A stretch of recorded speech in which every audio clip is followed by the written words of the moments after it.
दोस्तों, मैं सौरभ सिंह। आज हमारे गांव भटोतर में पूर्व सांसद शिवहर से आनंद मोहन जी का आगमन हुआ था। वो शाम में लगभग 8 बजे के आसपास आए थे। आनंद मोहन के का कार्यक्षेत्र शिवहर रहा है, जहाँ से कि वो सांसद बने थे, और उनकी पत्नी भी बाद में जब वो जेल चले गए तो वहाँ से सांसद बने। आनंद मोहन सिंह जी का ताल्लुक महान स्वतंत्रता सेनानी राम बहादुर सिंह के परिवार से है, और वो आज हम लोगों के बीच हमारे गांव में आए और बहुत देर तक उन्होंने लोगों से बातचीत किया, अपनी भी बातें रखी। और उनका एक आयोजन जो कि पूर्णिया में कला वन में है, बस यही 2-4-5 दिन के बाद है। उन्हीं के ये वो लोगों को जागरूक करके वहाँ ले जाने के उद्देश्य से उनका भी दौरा चल रहा है। और ये दौरा जो दिन भर 2-3 दिन से देख रहे हैं, उनका गांव-गांव जा कर के लोगों को वो वहाँ पर आने के लिए बोल रहे हैं। तो वो डेट तो मुझे एग्जैक्ट अभी याद नहीं है, लेकिन इधर ही 2-4 दिन के अंदर ही है। और उन्होंने जो कुछ भी बोला वो मैं आप लोगों के साथ इस वीडियो में आगे शेयर करता हूँ।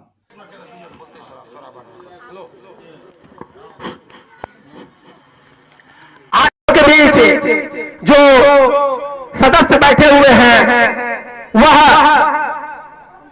इतनी बड़ी कद है इनका कि एक समय ऐसा भी था जब इनका संबंध भारत के पूर्व प्रधानमंत्री श्री चंद्रशेखर और बीपी सिंह, विश्वनाथ प्रताप सिंह, और बिहार की राजनीति में पूर्व मुख्यमंत्री श्री लालू प्रसाद, पूर्व मुख्यमंत्री श्रीमती राबड़ी देवी, और अभी वर्तमान में हमारे सूबे के मुखिया श्री नीतीश कुमार के साथ उनका राजनीतिक संबंध है। यह ऐसी शख्सियत है जो किसी परिचय के मोहताज नहीं है। यह सबको मालूम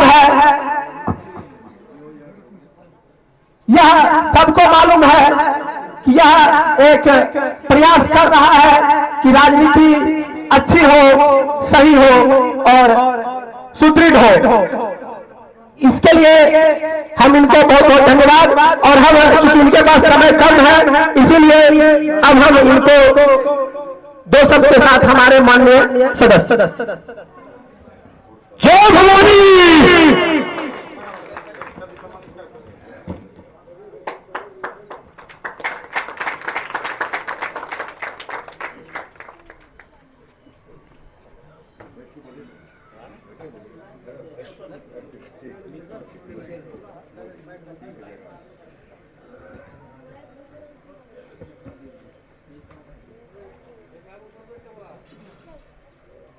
आज भटोतर में आयोजित इस नुक्कड़ सभा के सम्माननीय अध्यक्ष गौरव सिंह जी, पूर्व मुखिया वरुण सिंह जी, पैक्स अध्यक्ष संजय सिंह जी, पूर्व मुखिया ध्रुव सिंह जी, भवन सिंह जी, बंगट सिंह जी, दिवेश जी, विनोद जी, विनय सिंह पत्रकार, मित्रेश सिंह जी, रमेश जी, सुमन जी, विजय जी, मेरे साथ आए अवधेश बाबू, जिला पार्षद राजीव सिंह जी, माधव जी, ललनेश जी, छोटे भाई चंदन जी, दरभंगा से आए पीके सिंह जी, डॉक्टर पीके सिंह जी, अरविंद जी सहरसा से, और यहाँ उपस्थित भटोतर मुखिया बुल्ला जी, और यहाँ उपस्थित भटोतर के हमारे सभी सम्मानित बुजुर्गों, छात्र नौजवान मित्रों। हम काफी विलंब से आए हैं, यहाँ से बार बार टेलीफोन जा रहा था, 2 घंटे विलंब हो गए। आगे भी 3-4 कार्यक्रम अभी शेष है, इसलिए मैं बहुत संक्षिप्त में आज अपनी बात समाप्त करूंगा। मेरे आने के पहले मेरे आने के उद्देश्य पर प्रकाश डाल दिया गया है। आप सबके पास मेरा संदेश पूर्व में ही आ चुका है। इस पर मैं विस्तार से चर्चा नहीं करूंगा। लेकिन जब मैं छूट के आया था एक व्यक्तिगत कार्यक्रम में पूर्णिया, तो मुझे मालूम हुआ कि एक कार्यक्रम को लेकर कुंवर सिंह स्मारक में एक बैठक चल रही है। मैं अचानक वहां पहुंचा तो लोगों ने कहा कि हम लोग आपका अभिनंदन करना चाहते हैं, बड़ा सा एक जलसा करके पूर्णिया में। हमने लोगों को मना किया था, ऐसा करने की कोई जरूरत नहीं है, बस इतना कर दो कि किसी बहाने, किसी महापुरुष के बहाने उनके पुण्यतिथि या उनके जन्म जयंती पर हम लोग एक कार्यक्रम लगाएं और उस बहाने मैं उन जगहों पर जाऊं जो हमारे संघर्ष का गवाह रहा है, जहां मेरा भूमिगत जीवन मैंने जिया है, उनसे अपने जो पुराने रिश्ते हैं उसको फिर से तरोताजा करूं। रिन्यूअल रिश्तों का एक बार फिर से हो, पुराने लोग, नए साथी, आज की पीढ़ी जो उस कठिन दौर में नहीं थी और जो उन संघर्षों को नहीं जानते हैं कि किन कठिन संघर्षों से हम लोग सबको गुजरना पड़ा था। हम सब एक दूसरे के साथ खड़े हुए थे। तो जो सोशल मीडिया से हमको जानते हैं उनसे भी रूबरू हुआ जाए। इसके तहत एक कार्यक्रम बना और मैंने कहा कि मैं 7 दिन 7 में कम से कम 10 गांव 70 गांव मैं जाऊं, लोगों से मिलूं। इसी क्रम में आज भटोतर आना हुआ। हम आपका आभार प्रकट करने आए हैं कि जब से मुझे सजा मिली, आप सब जानते हैं मैं उस गुनाह की सजा काट के आया जो मैंने किया ही नहीं। बिहार का बच्चा बच्चा, मुजफ्फरपुर का एक एक व्यक्ति गवाह है कि उस दिन क्या हुआ। बावजूद इसके मेरी लोकप्रियता मेरा दुश्मन बनी और मुझे साजिशन जेल में रखा गया ताकि आप सब, पूरा इलाका ये नेतृत्व विहीन हो जाए। और इस मामले में बहुत लोगों को सफलता भी मिली। आज मैं निकला हूं, ये 3 टीमें निकली थी। नीतीश जी ने 3 टीमों को 3 दिशा में बिहार के रवाना किया था और ये पता लगाने कि जो समाज, जो लोग हमारे साथ थे, क्या कारण हुआ, क्या अचानक कट गया, आक्रोशित है, गुस्से में है, समाधान क्या होगा। जहाँ कहीं लोग गए, हम लोग के बीच लोगों ने कहा कि आनंद मोहन जी को बाहर करो। आखिर किस गुनाह की सजा वो काट रहे हैं। जब एनडीए के निर्माण में उनका योगदान था, बिहार में जंगल राज के खिलाफ सर्वाधिक उनकी कुर्बानी थी, तो सत्ता मिलने के बाद वो जेल में क्यों? उनको बाहर कीजिए, हम लोग साथ।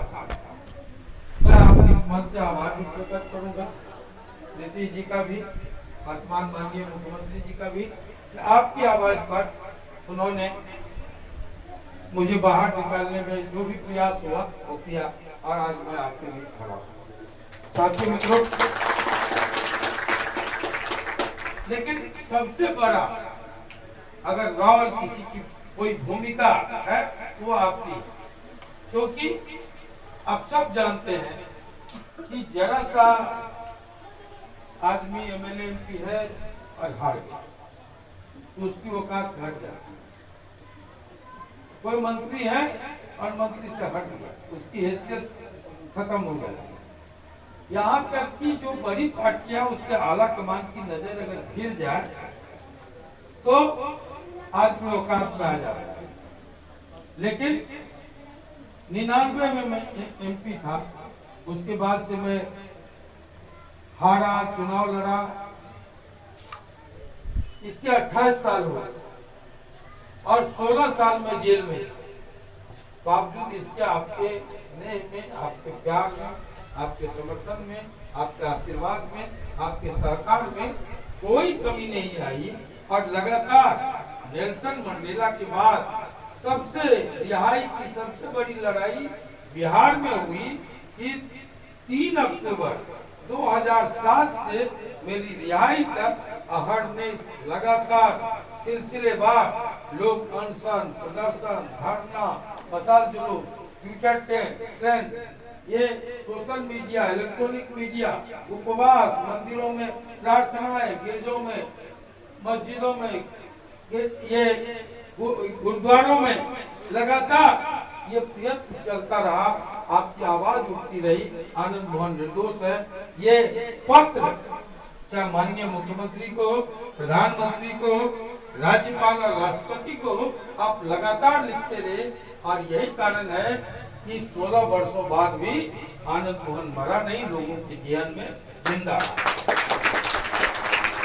और आज आपके आशीर्वाद के दम पर इस प्रांगण में मैं आपके बीच अर्धरात्रि में, अर्धरात्रि नहीं, ये संध्या वेला, संध्या कहिए इसको, तो संध्या में आपके बीच में खड़ा होकर के आप मिल रहा, बातें कर रहा। साथियों मित्रों, ये तो नहीं अपनी बात, लेकिन जो जिस पर्पस से हम आए हैं वो एक गंभीर चिंतन का विषय।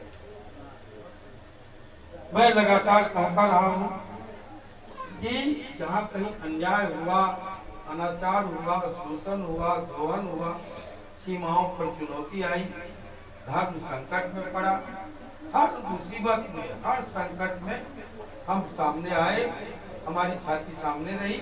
प्रजा की रक्षा या सीमाओं के विस्तार, भारत की कीर्ति पताका को दिग्दिगंत तक लहराने, आगे बढ़ाने, सीमाओं के विस्तार में सब में हमारा योगदान। यही कारण है कि भारत की सीमा, और ये भारत का नाम भी हमारे पुरखों के नाम पर पड़ा, किसी भारत के नहीं, भारत के नाम पर भारत पड़ा। ये जो धरती है, ये जो दुनिया है, इसका भी नाम महाराज पृथु के नाम पर पृथ्वी पड़ा। ये जो समंदर है, इस सागर का नाम भी किसी महाराज सागर के नाम पर पड़ा। और ये जो पतित पावन पवित्र गंगा है, इसका भी नाम हमारे किसी महापुरुष भागीरथी के नाम पर भागीरथी गंगा। ये सही साथियों, बावजूद इसके हम लगातार कुर्बानियां, बलिदान भारत को बनाने में, सजाने में, संवारने में हमने योगदान दिया। अगर सत्य की चर्चा होगी तो हरिश्चंद्र सामने आएंगे, अगर धर्म की चर्चा होगी तो धर्मराज युधिष्ठिर होंगे, अगर बल की चर्चा होगी तो कोई महाबली भीम होंगे, अगर श्रेष्ठ धनुर्धर की बात होगी तो कोई पार्थ होंगे।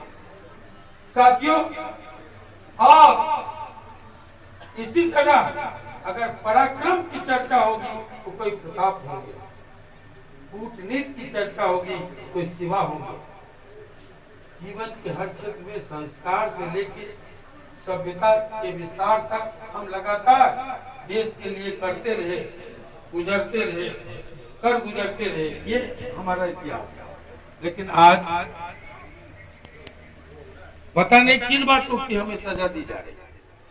आज जहां तक मेरा व्यक्तिगत सवाल है, मैंने कभी कोई अन्याय के पीछे जात नहीं देखी, धर्म नहीं देखी, मजहब नहीं देखा। हम राष्ट्रीय आंदोलन की उपज है। हमारे पुरखों ने मुल्क की आजादी के लिए सब कुछ कुर्बान किया। 400 बीघा जमीन, 4 से जेवरात गांधी के चरणों में समर्पित कर दिया। जो बचा कुचा था, विनोबा जी आए, गरीबों के भूदान के लिए 15 एकड़ जमीन दे दिया, जिस पर आज मेडिकल कॉलेज वहां बनने जा रहा है। पहले आश्रम था दादाजी का। तो साथियों, इसलिए हमारे डिक्शनरी में कोई जात पात, धर्म, मजहब नहीं। माँ ने सिखाया, गाय, गरीब और ब्राह्मण पर अगर अत्याचार हो तो क्षत्रिय घर में नहीं बैठते, उसका स्थान जंग हो। और मधेपुरा इसका गवाह है। जब स्थलों पर ब्लेड चले, नाम पूछकर ये टिक्की और जनेऊ काटे गए, थूक से चीखे मिटाए गए, लड़कियों को का खुलेआम सरेआम नंगा करके प्रदर्शन हुआ, उनको छात्रावासों में रख करके रेप की घटनाएं घटी। आनंद मोहन मंत्री बनने जा रहा था, चंद्रशेखर जी के कोटे से 2 व्यक्ति, एक रघुनाथ झा जी, एक मैं। साथियों, रघुनाथ झा जी ने तो वोट लिया, लेकिन आनंद मोहन मार्क्स के सवाल पर बंदूक लेकर विधायक रहते बंदूक उठाया और तब से एक टाइटल सस्ता हो गया बाहुबली। मैं उसकी परवाह नहीं करता, इसके बाहों में दम न हो वो गरीबों की रक्षा नहीं करे। इसलिए साथियों मैं कहा करता हूँ कि राजपूत कभी संकीर्ण नहीं होगा और जो संकीर्ण होगा वो राजपूत नहीं होगा। मैं कहा करता हूँ कि हमको कोई नैतिक हक नहीं है कमजोर होने का। अगर हम कमजोर होंगे तो जो गांव के गरीब है, मजलूम है, कमजोर है, उसकी सहायता कौन करेगा? इसलिए हमको कमजोर होने का कोई नैतिक हक नहीं है। हम अगर गरीब होंगे तो हमारे दरवाजे पर याचना में 2 दिन के मारे अगर कोई गरीब आएगा तो उसकी सहायता कौन करेगा? इसलिए हमको गरीब रहने का कोई नैतिक हक नहीं। साथियों, हम पूरा बदसल रहे हैं, आगे भी सब कुछ गवा के रहेंगे। गिट पिट सिट पिट राजनीति कोई कर ले, तोड़ तोड़ विक्रम कोई कर ले, लेकिन अगर बॉर्डर पर बंदूकें खर्चेगी चीन और पाकिस्तान के तो अगर गोले बरसाएंगे सीधा फिर से सामने होगा। हम इसकी परवाह नहीं करें, लेकिन सब कुछ की बात तो राज्य के विस्तार से लेकर भारत की कीर्ति से लेकर उसके यश तक को आगे बढ़ाने वाला, आज आजादी में सबसे बढ़ चढ़ के योगदान देने वाला, सीमाओं की रक्षा में आज भी सबसे ज्यादा कुर्बानी देने वाली कौन?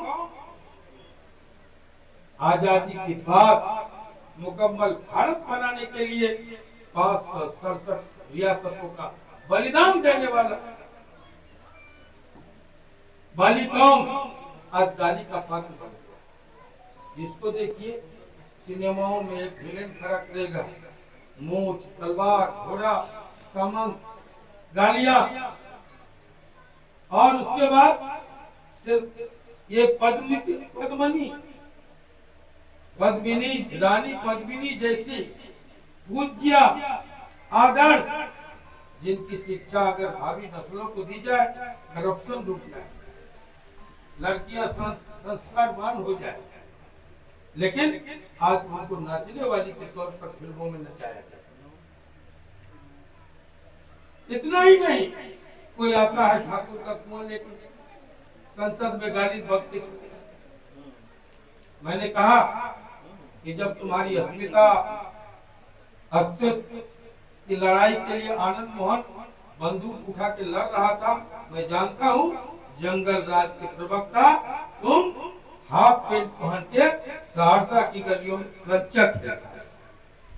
और इसलिए मैंने कहा अगर मैं वहां होता रात से जीत खींच कर आसन पर उठा। साथियों, तो अब वो एपिसोड गया, फिर आया राणा सांगा, अध कचरे बेवकूफ मूर्ख लोग कहते हैं बाबर को राणा सांगा ने बुलाया। ये और कुछ नहीं है, ये क्रोनोलॉजी है कि राजपूतों को मुसलमान से भिड़ाओ, क्योंकि आप तो औरंगजेब का गए थे कब्र उखाड़ने, कहा कि यहाँ ये अत्याचारी था, आक्रांता था, जुल्मी था, इसकी कब्र नागपुर में नहीं होगी। पुतला जलाया, कब्र उखाड़ने नहीं गए। 2000 आदमी निकला, पीट पाट करके मुख्यमंत्री रहते, हेडक्वार्टर रहते, लाखों लोग के रहते, 2000 आदमी पीट पाट के चला गया और तुरंत सरेंडर। कहा कि मैंने ये तो गलत बात की, औरंगजेब जी जहां है वहीं पर ही रहेंगे। कोई इस पर आगे कोई लड़ाई, कोई संघर्ष नहीं हो, हम हिदायत देते हैं। और वो लड़ाई वहीं रुक गई।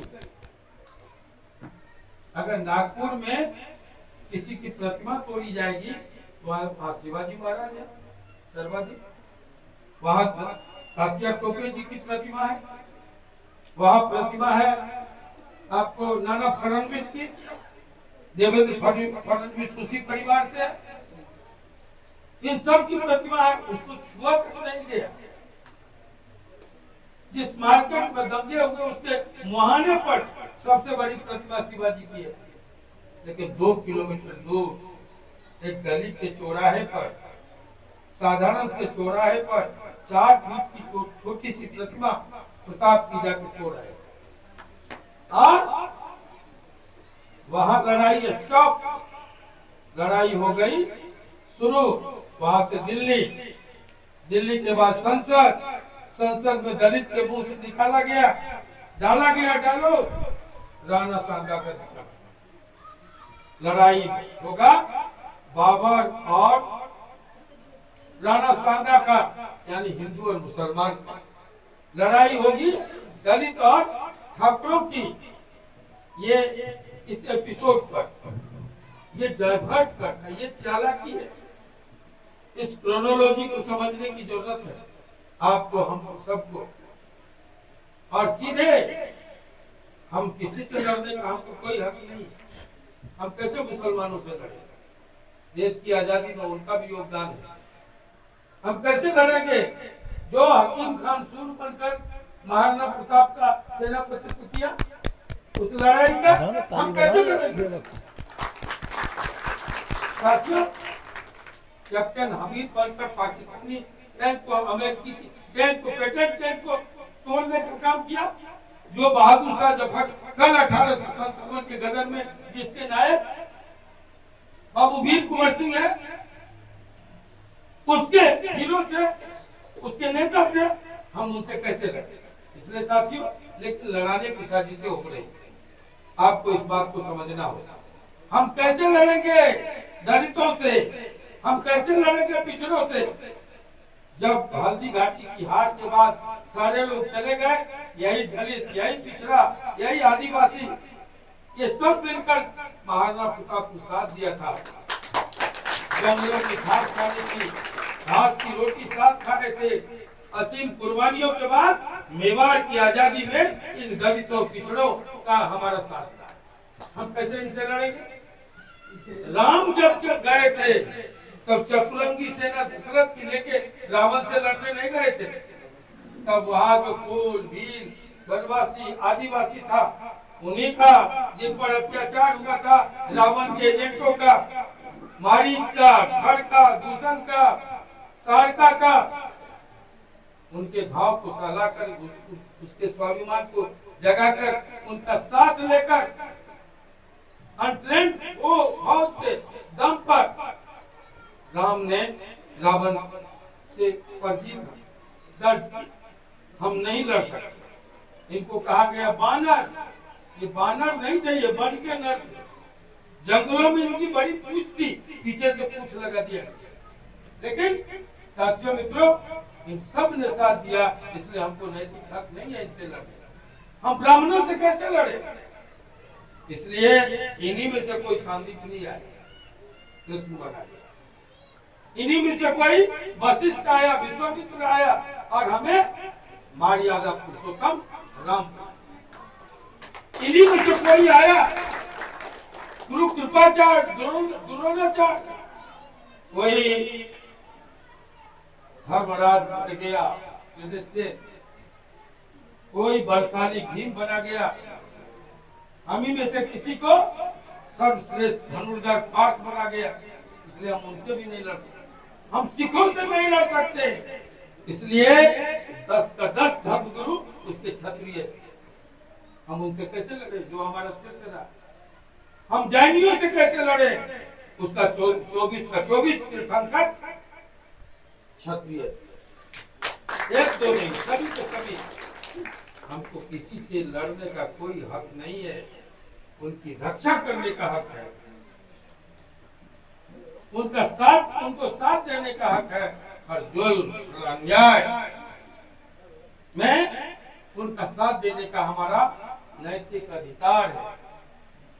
ये नैतिक नैतिक तकाजा है, इसलिए हम लड़ने नहीं आए, हम किसी से नफरत की खेती बाड़ी करने नहीं आए, वोट का फसल काटने के लिए, राजनीति भी करने नहीं आए।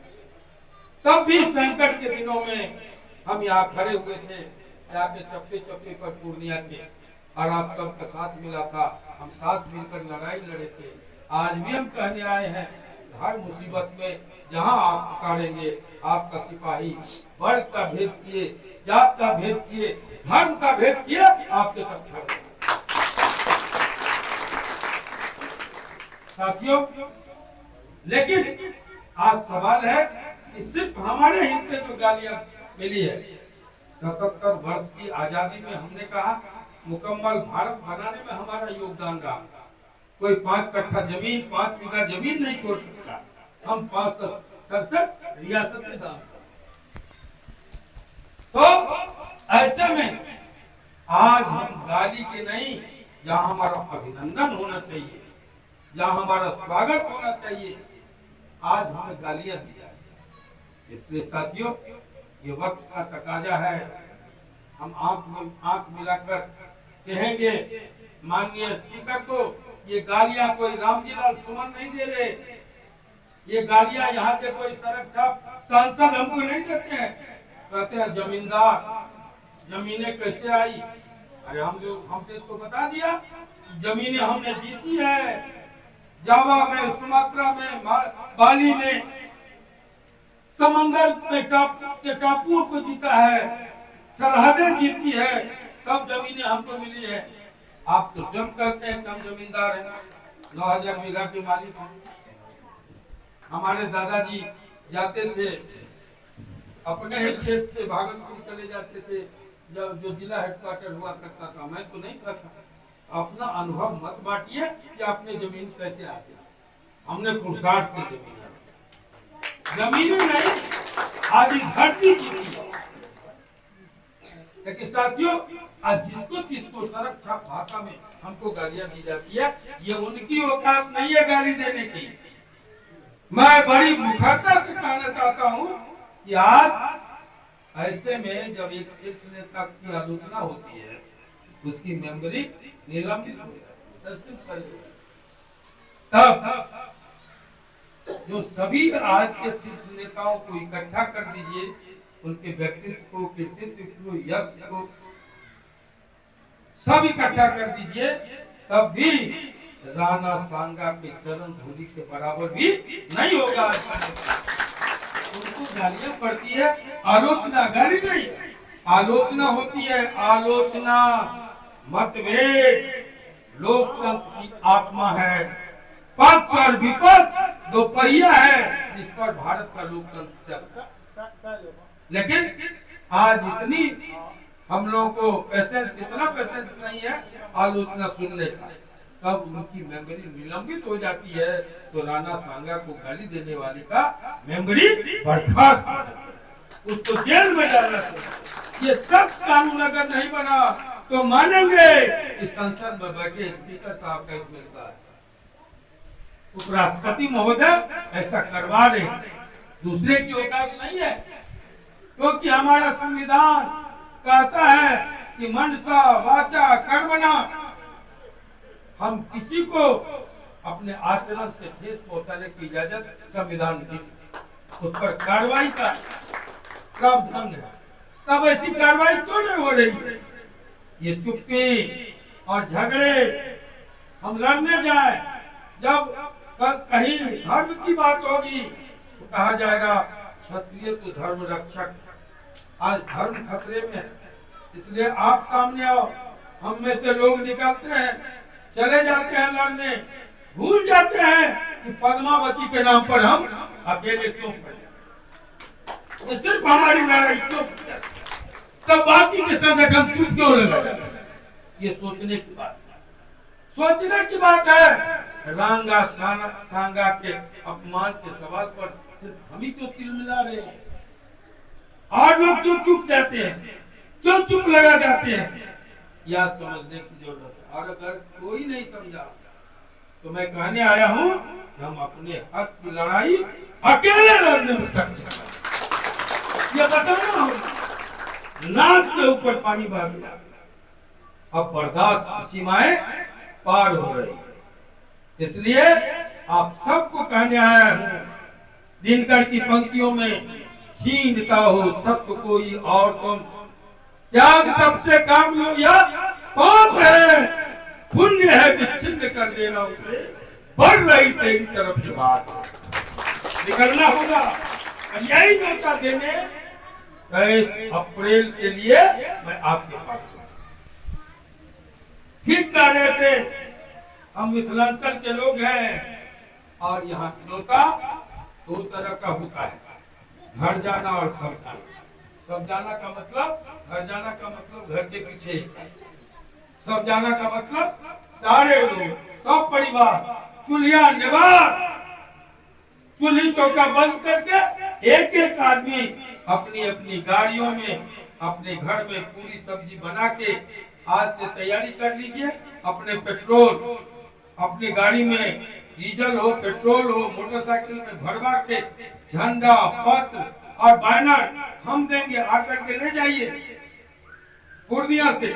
अभी से एक एक व्यक्ति घनघनाना शुरू कीजिए, मोबाइल फोन, अपने सगे संबंधी, कर कुटुंब सबको कहिए 23 तारीख को हम आएंगे, 22 को मसौदा तैयार करेंगे, 23 को एक एक मसौदे पर मुहर लगाएंगे और बताएंगे कि हमारी लड़ाई आगरा में चूक नहीं गई।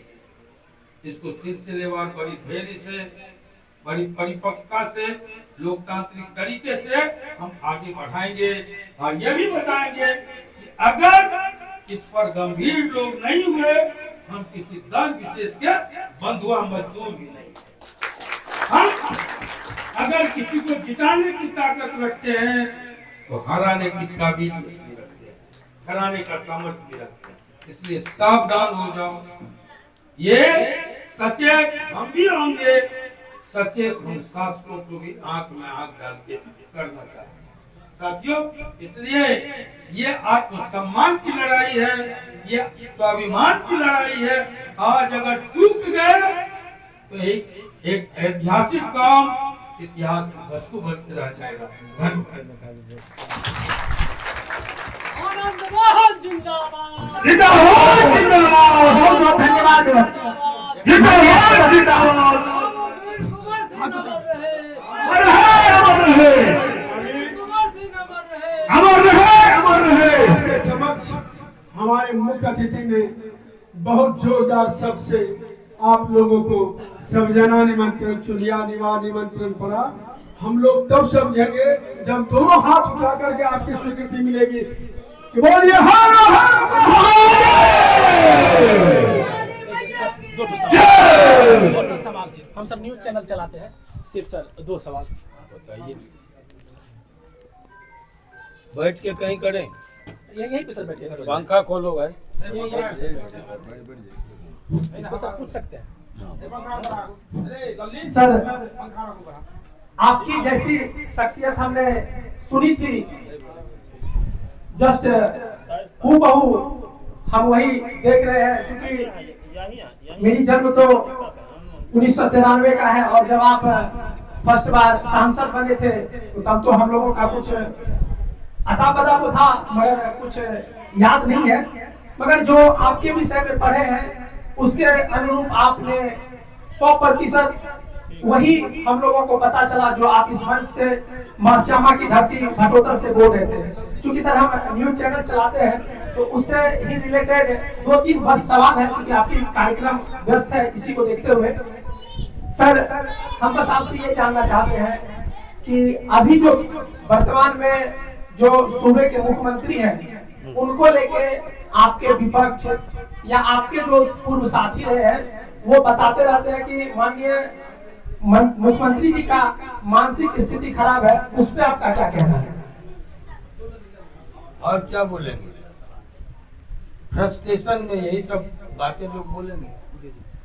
उनको पूछिए जो हमारे माननीय मुख्यमंत्री जी को कहते हैं पलटू चाचा, वो ऐसा घोलटू भतीजा क्यों है कि डिप्टी सीएम बनने के लिए बार बार घुलट घुलट के वही जो स्मरण शक्ति खो दिए हैं, जो मानसिक संतुलन खो दिए हैं, जो शारीरिक तौर पर अस्वस्थ हैं, उन्हीं के पास क्यों जाते हैं? खट्टे अंगूर कौन खाए? पिताजी कहते हैं मेरा दरवाजा खुला है, आप जब चाहो सोशलिस्ट लोग हो, हम लोग 74 आंदोलन के एक साथ ही हैं, आप आओ, बीजेपी को रोको।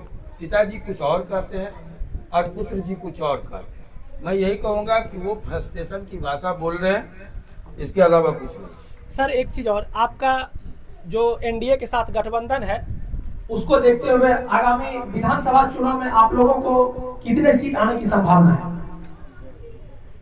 अब ये सीटों का आंकड़ा अब ज्योतिष को नहीं है जी सर। लेकिन इसके पहले 4 उपचुनाव हुए थे जी सर। बिहार में 24 में, 3 उसमें से महागठबंधन ने खाली किया था और इसी दम पर डिप्टी सीएम, पूर्व डिप्टी सीएम नेता प्रतिपक्ष ने कहा था कि ये सेमीफाइनल होगा, क्योंकि एक माझी जी खाली किए थे जिसको कमजोर करी लोग मान रहे थे एनडीए का, और 3 महागठबंधन खाली किया था और उन लोगों ने अति उत्साह में कह दिया कि ये सेमीफाइनल है 24 और हम सेमीफाइनल जीतेंगे, 25 का फाइनल भी जीतेंगे। तो जो सेमीफाइनल में हुआ, चारों सीट पर चारों खाने चित, वही 25 में हो गए। और एक सवाल सर, बस एक सवाल, आपके पूर्व में साथी रह चुके हैं और बिहार में आजकल नई राजनीति में जान फूंकने का प्रयास कर रहे हैं प्रशांत किशोर। वो एक समय नीतीश कुमार के चाणक्य कहे जाते थे, उनका नारा भी था नीतीश है तो सब कुछ है, नीतीश है तो ठीक है, क्यों करे विचार, ठीक है नीतीश कुमार। अभी वो लोग, वो खुद उनके विरोध में जाके प्रचार प्रसार कर रहे हैं, उसको लेके आपके क्या कहना है? वो कभी हमारे साथी नहीं रहे। जब हम राजनीति में आए 1974 में, तो वो शायद जन्म भी नहीं लिया। आपके सर पार्टी के साथ ही रह चुके हैं? पार्टी के अलायंस के। Yes sir. तो एक बात मैं बता दूं कि उन्होंने जो कहा कि क्यों करे विचार, जब बिहार में है नीतीश कुमार, तो उन्होंने ही तो कहा कि अब की बार नीतीश कुमार, ये उन्हीं का नारा था। जी सर। उन्हीं के, उसी के अनुसार। लेकिन सर वो समय के साथ बदल गए, मत कीजिए, वो समय के साथ सब बदल गए, लोग नहीं बदले।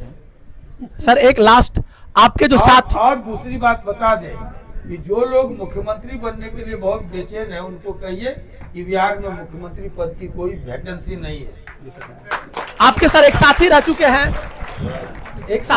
सर, और वर्तमान में पूर्णिया से सांसद है।